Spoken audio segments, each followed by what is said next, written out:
दशहरे पे हथियारों की पूजा होती है। राजा महाराजाओं के टाइम में सबसे बड़ा त्योहार ही दशहरा होता था। क्योंकि राजा महाराजाओं के युद्ध होते हैं, युद्ध किससे लड़ जाते हैं? हथियारों से। तो हथियारों की पूजा राजा ही कर सकते हैं। अच्छा, हथियारों की पूजा में एक नियम है कि यदि पहले तलवारें होती थी, यदि तलवार म्यान से बाहर निकली है तो म्यान में तभी अंदर डाली जाए जब खून लगे। हथियारों की पूजा की है तो हथियारों की खून लगाया जाए, लड़ाई की जाए। राजा महाराजाओं के टाइम में दशहरे पे पक्की पक्की लड़ाइयां हो जाती। अब दशहरे पे महाराणा प्रताप ने वहां पहाड़ों के अंदर हथियारों की पूजा की और पूजा करने के बाद आप लोग चलते हैं लड़ाई करने के। कहाँ चले? तो मुगलों के 4 कैंप है, इनमें से किसी कैंप पर आक्रमण किया जाए और एक तो उस कैंप को उड़ा दिया जाए और वो रास्ता खोल के सप्लाई भी ले ली जाए। एक पंथ 2 काज हो जाएंगे अपने। ठीक है, कौन से कैंप पे किया जाए?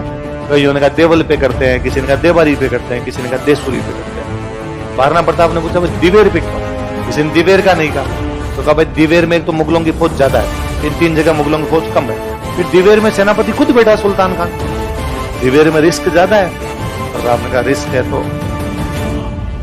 यदि तुम सारे ये कह रहे हो कि दिवेर में नहीं करना चाहिए तो मुगल भी तो ये सोच के बैठे होंगे कि दिवेर पे नहीं होगा, यहीं पे किया जाए।